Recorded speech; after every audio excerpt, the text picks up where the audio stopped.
High everyone, welcome back to my channel. कसे आहात तुम्ही सर्व? अपेक्षा करते सर्व मस्त असाल. तर मागच्या एका व्लॉगमध्ये मी तुमच्यासोबत शेअर केलं, सॉरी मिनी व्लॉगमध्ये शेअर केलं की माझ्याकडे कन्यापूजन आहे, त्याचीच तयारी वगैरे चालू आहे. आणि असं काही कार्यक्रम वगैरे असला ना तर त्या दिवशी लवकर उठणं हा तर मॅन्डेटरीच असतं.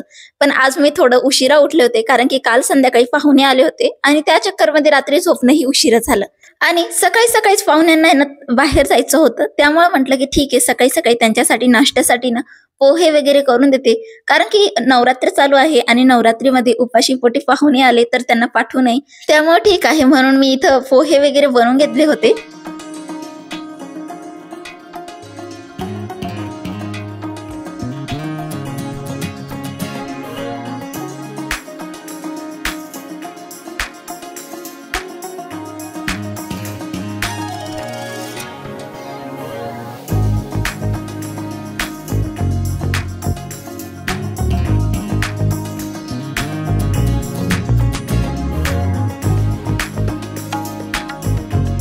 नाश्ता वगैरे झाल्यानंतर पाहुणे त्यांच्या मार्गी लागले होते आणि पाऊस काही थांबण्याचं नाव घेत नव्हतं. मला टेन्शन येत होतं की मुली येता का नाही जेवण्यासाठी. म्हटलं ठीक आहे आपण विश्वास ठेवूया आणि आपापली कामं करूयात. तर आंघोळ वगैरे झाल्यानंतर मी पहिले देवपूजा वगैरे करून घेतली आणि त्यानंतर लगेचच मला इथे स्वयंपाकाची तयारी करायची होती. तसं मी कंजिका जेवण्यासाठी ना 10 वाजता बोलवलं होतं. बघूयात आता काय करता येतं काय नाही, कारण की बाहेर पाऊस इतका चालू होता ना की त्याकडे बघून असं वाटत होतं कोणी येतं का नाही, म्हणून माझा विश्वास थोडासा मागे पुढे होत होता. म्हटलं ठीक आहे आपण आपले कर्म करत राहू, फळ बरोबर आपल्याला भेटतच जातील. तर काल रात्रीच मी इथं चणे वगैरे भिजत घातलेले होते. आता नवरात्रीमध्ये जेवण आहे ना वेगळं असतं, ज्यामध्ये की काळी चण्याची भाजी असते, सोबतच पुरी आणि खूप काही पदार्थ असतात. पण जे काही बनतात ना ते कांदा आणि लसूण विरहित असतात. मला बऱ्याच दिवसापासून इच्छा होती की माझ्याकडे ना कन्यापूजन वगैरे असावं, पण काही ना काही प्रॉब्लेम असायचा आणि माझ्याकडून व्हायचंच नाही. पण ठीक आहे म्हटलं यावेळेस मी डिसाईडच करून ठेवलेलं होतं, काहीही झालं एक दिवस आधी जरी झालं तरी आपण कन्यापूजन करायचंच. त्यासाठी मी भरपूर रिसर्च केली, कोणाकडून ऐकलं असं करायचं तसं करायचं, युट्यूबवरही खूप व्हिडिओ बघितले आणि त्यानंतर मी माझ्या लाईफमध्ये हे अप्लाय करून हा कन्यापूजन मी करत आहे. आता यामध्ये बऱ्याच जणांना खूप जास्त चुका दिसतील, काही चांगलं असेल किंवा वाईट सजेशन असेल ना तर मला नक्कीच कमेंटमध्ये सांगा.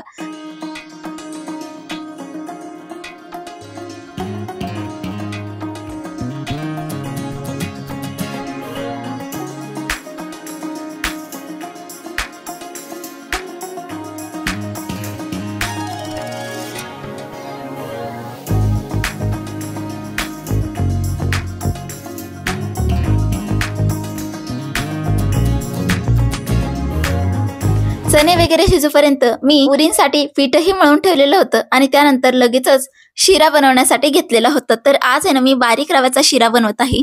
तर हा शिरा आहे ना इतका मस्त झालेला होता, खूपच सुंदर झालेला होता. तोंडावर टाकलं की लगेच वितळेल असा हा शिरा झालेला होता. मला अजून सुद्धा तोंडाला पाणी येतंय हे एडिटिंग करताना सुद्धा. इतका छान असा शिरा झालेला होता. तर शिरा बनवण्यासाठी एवढं काही मला रॉकेट सायन्सची गरज पडली नाही, फक्त मेजरमेंट मी व्यवस्थित ठेवलं होतं आणि त्यावरूनच असा छानसा सॉफ्ट असा शिरा माझा बनवून तयार झालेला होता. तर इथे ना माझी बऱ्यापैकी कामं झालेली होती.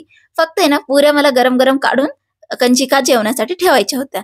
आणि मी काही काम करत असेल आणि प्रथम काही माझं काम वाढवणार नाही असं कधी होणारच नाही. त्यांना खाली थोडासा पसारा वगैरे पांगून ठेवलेला होता आणि थोडासा कचराही झालेला होता. म्हटलं ठीक आहे थोडासा वेळ आहे तर तेही मी झाडून पुसून घेतलं, म्हणजे पुसून नाही फक्त झाडून वगैरे घेतलं. इतक्या वेळेपर्यंत 10-10:30 झालेले होते, पण बाहेर इतका जास्त पाऊस होता की कन्या जे होत्या ना त्या जेवणासाठी येऊ शकल्या नाही. फक्त 2 मुली आलेल्या होत्या, त्या पण घरात जवळ राहत होत्या म्हणून त्यांचं येणं झालं.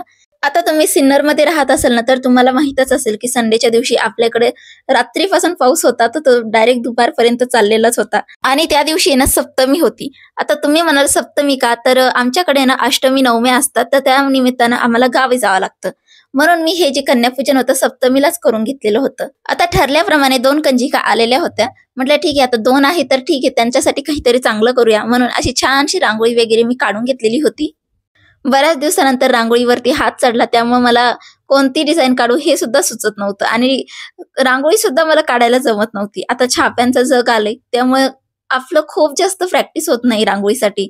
तर त्याचा प्रॉब्लेम मला आज जाणवत होता, कारण की रांगोळी जमत नव्हती. तर कशी-मशी तोडकी-मोडकी छोटीशी किंवा काढून घेतली आणि पांढरा रंग काही फरशीवरती उठून दिसत नव्हता, म्हणून असा हिरवा रंग मी सिलेक्ट केला.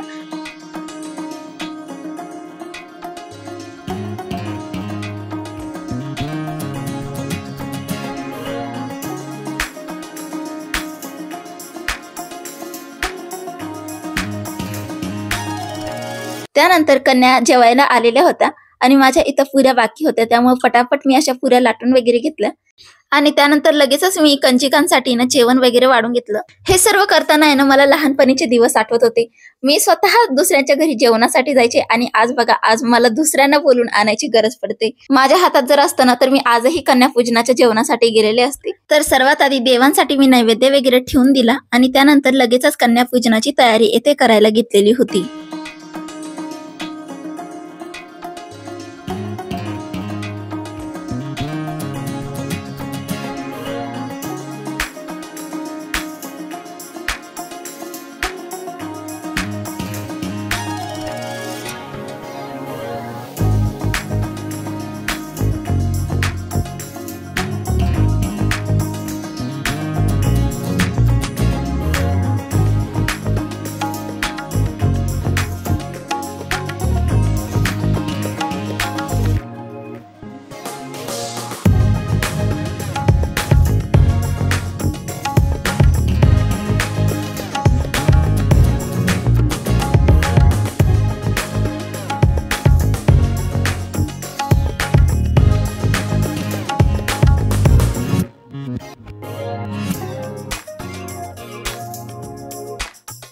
मनात इच्छा तर होती की 9 मुलींना जीव घालायचं म्हणून, पण इथे मला 9 मुली भेटल्या नाही आणि त्यानंतर मग 5 मुली इकडून तिकडून अरेंज केल्या आणि त्यातही पावसाने खूप जास्त परेशानी केली. म्हणजे ज्या काही जवळ राहणाऱ्या मुली होत्या ना त्या तर आल्या घरी जेवणासाठी, पण ज्या काही थोड्याशा लांब अंतरावर होत्या ना त्यांचं काही येणं जमलं नाही. त्यामुळे मग इथे फक्त 2च मुली मला जेवणासाठी मिळाल्या होत्या. ते म्हणतात ना, देवाची इच्छा असेल तरच देवाचे दर्शन होतात. आय थिंक सो माझ्या केसमध्ये ते उलट झालंय वाटतं. देवाची इच्छा नव्हती वाटतं की मी करावं म्हणून तर असं तोडकं मोडकं झालं. पण ठीक आहे, तोडकं मोडकं केव्हा ना झालंय तेवढं तरी महत्वाचं, म्हणून मी थोडंसं त्यात समाधानी झाले. बरं असो, फुल नाही पण फुलाची पाकळी तरी सही.